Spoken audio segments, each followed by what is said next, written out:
Hard games are in vogue right now, there's no denying that. And while there's nothing wrong with that, I find that so many games are just hard for the sake of being hard. This is not the case with Celeste.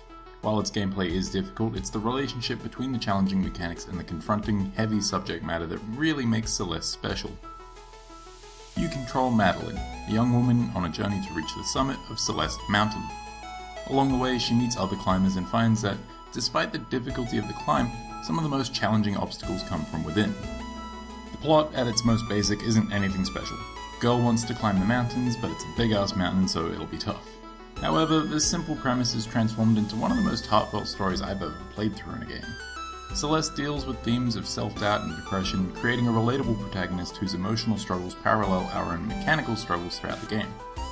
This way, even if you can't specifically empathize with Madeline and her inner turmoil, you still feel invested in her struggle as a player. And struggle you will, as Celeste can be downright despicable when it comes to the challenges it has on offer. Mechanically, the game features tight controls that allow you to jump, climb, wall jump, and air dash to reach your goal, and the basic gameplay feels fast and precise. Even dying is fast and unfrustrating, as you'll respawn almost instantly at the beginning of the screen you're currently on. If the game had featured only this core gameplay for its duration, I probably still would have enjoyed it. Instead, Celeste features new mechanics for each chapter, ranging from conveyor blocks that launch you with their momentum, to walls and floors that you can only touch once before they become hazardous. And these frequent but minor shifts in gameplay help to keep the game, which is already quite satisfying, fresh and interesting right until the credits roll. If you only play to the credits and ignore every bit of optional gameplay, Celeste's level of challenge is manageable. It's only in the later stages where the critical path really starts feeling super difficult. However, if you're looking to increase the difficulty, there are plenty of optional extras to hunt down, like crystal hearts, strawberries, and even a demastered version of the game that you can unlock on the main menu. Most of the game's collectibles require you to beat optional screens, while some ask that you take a more treacherous path when completing the challenge along the critical path. And although they tend to be the most frustrating parts of the game, they're also the most satisfying challenges to overcome. Most importantly, everything feels achievable. And if you are the type to seek out every challenge this game has to offer, you'll be kept busy for some time. Beyond the obvious extras like the strawberries, the game also has secret B and C sides to complete for each level, and there are even hidden gems that do something. I found my first one on the final stage of the game. That's how hidden they are. The point I'm trying to make is that while the game is a decent challenge at its base level, if you're looking for more, Celeste has more to offer. Also, if you're not that great at platforms, you're able to customize the game's rules. You can give yourself invincibility, or extra air dashes, or whatever, and honestly, I think this feature is fantastic.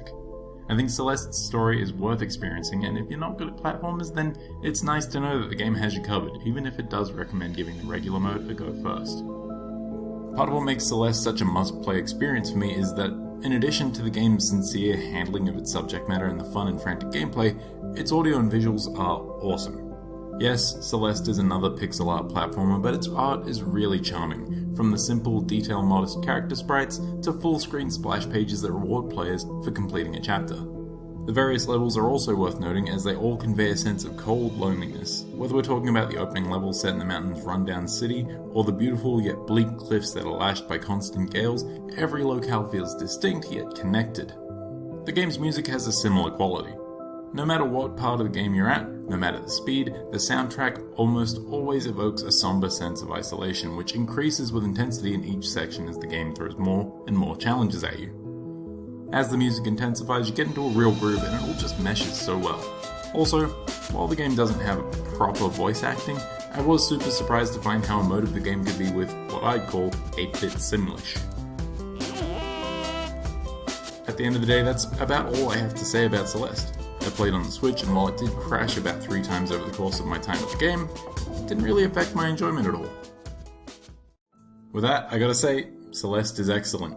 The developers nailed every part of this game. Its gameplay is satisfying and it provides a great challenge, its story is thoughtful and easy to invest in, its art is super charming and its soundtrack sets the tone well, whether the pace is slowed down for a touching character moment, or you find yourself leaping from wall to wall and you haven't actually touched the ground in a minute or two. I can't recommend Celeste highly enough, even if the challenge can seem daunting.